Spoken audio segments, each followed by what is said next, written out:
everyone, welcome back. It's Charlotte from At Charlotte's House. I am back for one last little Halloween project. I'm going to share a few more no carve pumpkin ideas. Stay tuned. Now, the best part about these no carve pumpkin ideas is that just about all of these supplies came from the dollar store, so this isn't going to cost you much. I got ahead of myself a little bit and I've already prepped my pumpkins. These were $1 bright orange foam pumpkins. I didn't like the color, so I taped off the stem just with any sort of painter's tape or masking tape, and then I gave them a quick once over with spray primer. And I'm gonna start right here with this one.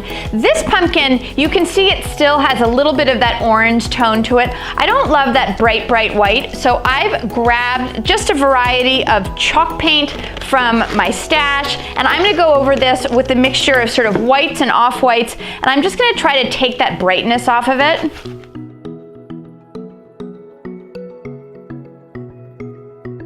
So I'm using Americana Decor Chalky Finish in Everlasting. This is Americana Decor Chalky Finish in Primitive, and I'm hoping that a combination of the two paints will be about the color that I'm looking for. Now, I'm being completely lazy. I'm literally just spreading a little bit of this on, and then this brush is still messy. I'm just gonna go right over the top. So I'm essentially mixing the paint on the pumpkin. It means I don't have to clean my brush. It means I don't have to have any water. I think that's gonna be really pretty. Okay, I'm gonna put that aside and let it dry, and I'm gonna move on to my second pumpkin. For this pumpkin, I need to give it a base coat of a green. And so again, so I don't have to messy up another dish, I'm just gonna squirt that on, and I thought it might be nice to sort of experiment with a couple different tones. So again, I'm kind of mixing the paint right on the pumpkin.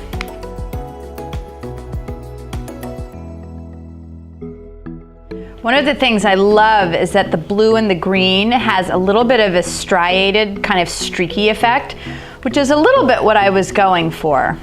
All right, so I'm gonna put that aside and let it dry, and then I'll go back and give it a second coat. I am back the next day, and I'm ready to put some finishing touches on two of my no carve pumpkins. So if you recall, this was the pumpkin that I painted with just acrylic paint. I love the way it's looking, and I found these push pins at the dollar store. And all I'm gonna do with these is I'm simply going to make a pattern in my pumpkin with the push pins.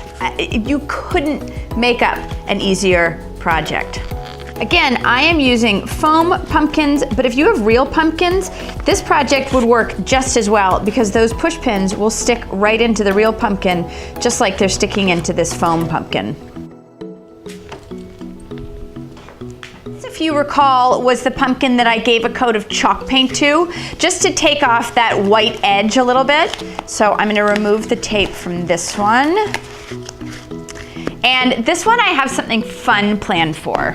I picked up a few bunches of these faux florals from the Dollar Tree, and I have my wire cutters. So the first thing I'm gonna do is I'm going to cut the flowers so that I only have the end. Ta-da! This is important because I'm gonna need just the individual pieces. Once you've cut the ends off of a handful of flowers, you're gonna need a hot glue gun. And I always like to sort of play around with the placement before. And I like the idea of having some bigger flowers anchoring it. And then you're just gonna fill in.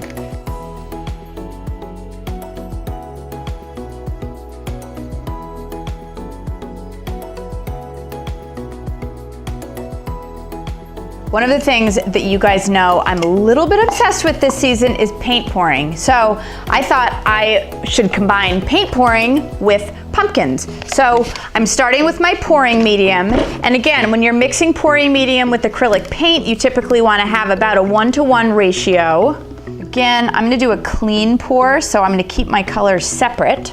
And every time I share this process, I mention that the pouring medium doesn't change the colors of the paint even a little bit.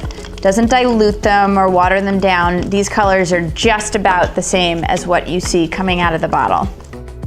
This is so messy. So I have a plate underneath my pumpkin, and I tried this before with the pumpkin that had simply been primed with a spray primer, and for whatever reason the paint didn't like it. So I have gone over this pumpkin and I've given it a coat of chalk paint, so I'm hoping that this chalk paint will make the difference. I also have mixed this a little bit thicker than I did before. So I'm simply drizzling this over the edge. And then I'm going to come back with my other colors.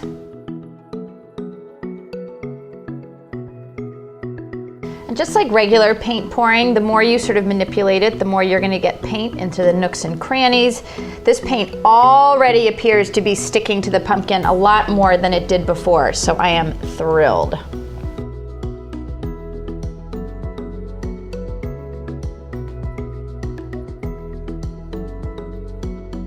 Before I leave this to dry, I'm just going back around, and any places that are still white, I'm just giving a little drop of paint.